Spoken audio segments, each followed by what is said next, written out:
Welcome to Trinity Place. My name is Cameron Miller, and this is the fifth Sunday of Epiphany. And the readings on which I'm doing a reflection are basically the Gospel, which is Matthew 5:13 to 20. And there's a lovely liturgical poem called Love Like Salt by Lisa Mueller. Anyway, if you are salt and you lose your saltness, what are you? And if you're light and hidden in darkness so that your light never appears, what are you? Jesus is pointing here to the Buddhist notion of suchness, the nameless reality of something's ultimate nature. The thing itself is its suchness. Abraham Maslow described it as suchness meaning, which is the meaning of something in and of itself.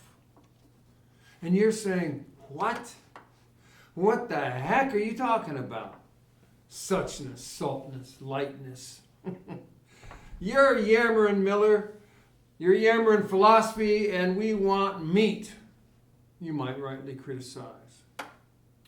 But I didn't start it, Jesus did. Philosophy was my thing, though. First Buddhist philosophy, which I studied my first 2 years in college. But then I fell in love with 19th and 20th century European philosophy, especially the existentialists. And in the midst of that, I found Albert Camus, who wrote existentialist novels. Philosophical novels.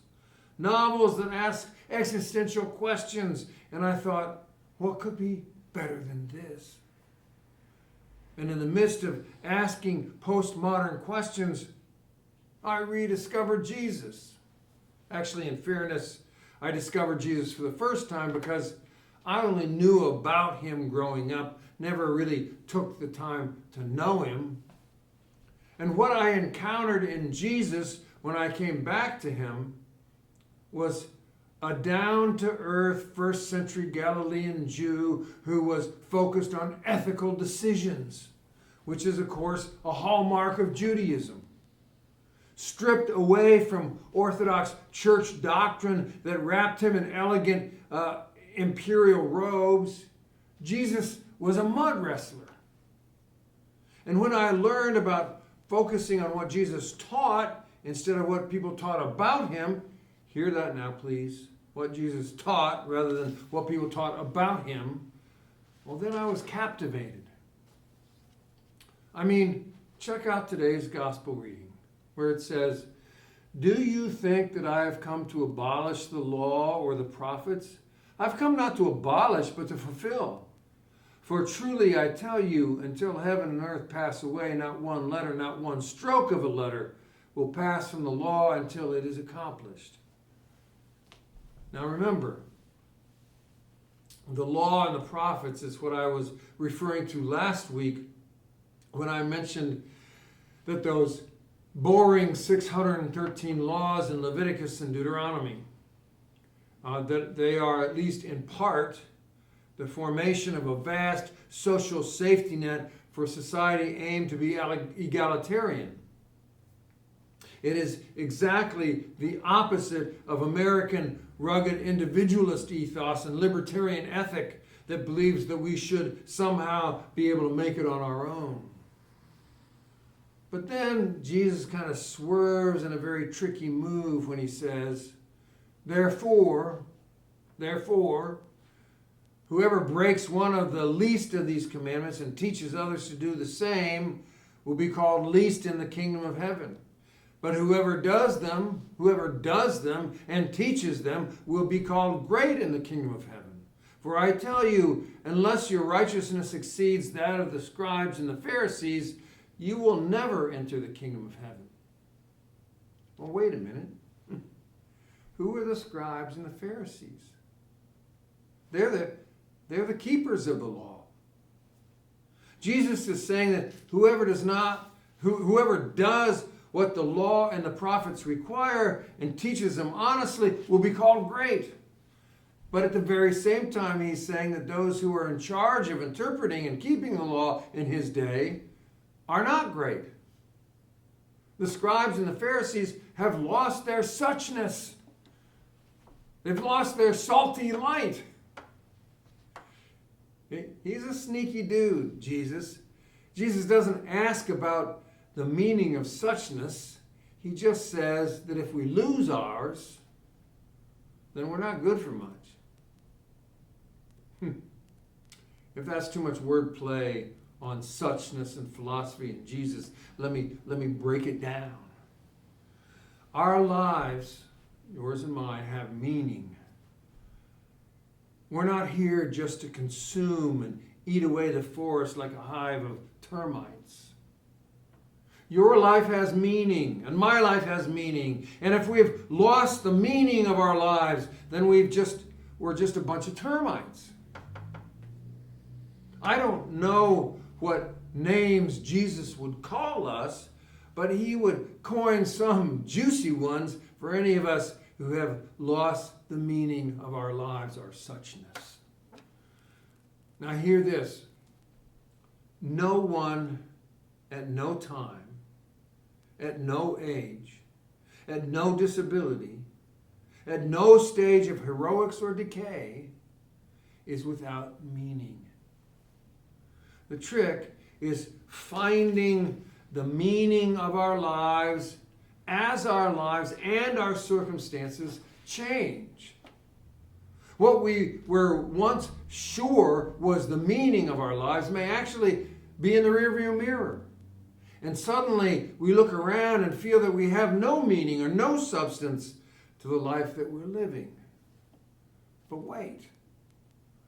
Just because it's not what it used to be, or that we're not what we used to be, does not mean that we are without meaning. I've spent a fair amount of time in nursing homes and retirement villages with step-down units. There's always someone who reaches out from the confines of their wheelchair and offers connection to those who sit within themselves. And there are also those whose bitterness or despair at their circumstances drives them into isolation, which none of us have a difficult time understanding. It would be hard to do otherwise. And yet, some people do. Some people make new meaning in terribly limited situations. I will confess that in every congregation I have served, including this one, there has come a time when I felt despair about what the heck I was doing because it wasn't clear to me. I found myself spending inordinate time on things other than what I had done in the past for my sense of purpose. I'm sure that you know those moments of disorientation when the guideposts and the mile markers you normally use to measure how you're doing are not there anymore, or not where they're supposed to be. It makes us feel out of kilter. It makes us a little bit foggy, and as if we have lost something important. And those moments are a kind of a in-between time when the meaning of our lives has shifted from what it was, but has not crystallized yet to show us what it is. It's easy to give up, or just as bad, to cling to what was, even though it isn't what we need to be reaching for. So here's the thing. The meaning of our lives changes, but it never goes away. It never disappears. We are never empty of meaning. There's always a new meaning, a new thing we can do to sweep the kingdom of God a little bit further along. It may not seem like a really big thing that we've been given to do, but we never, ever, never know the impact of those small things. We cannot predict or estimate or value it. All we can do is deliver it. So the meaning of our lives, our suchness, our saltness, our light, is not a once and for all time thing. It changes just as we change. We often do not get to know it ahead of time. So if you happen to feel like a termite just now, or a little foggy or out of sorts, start looking around. Start listening. Start asking questions. Get curious. You have something you can do or be, or a presence that you can offer that will nudge the kingdom just a little bit further. Yeah. Thank you so much for being here. Peace be with you.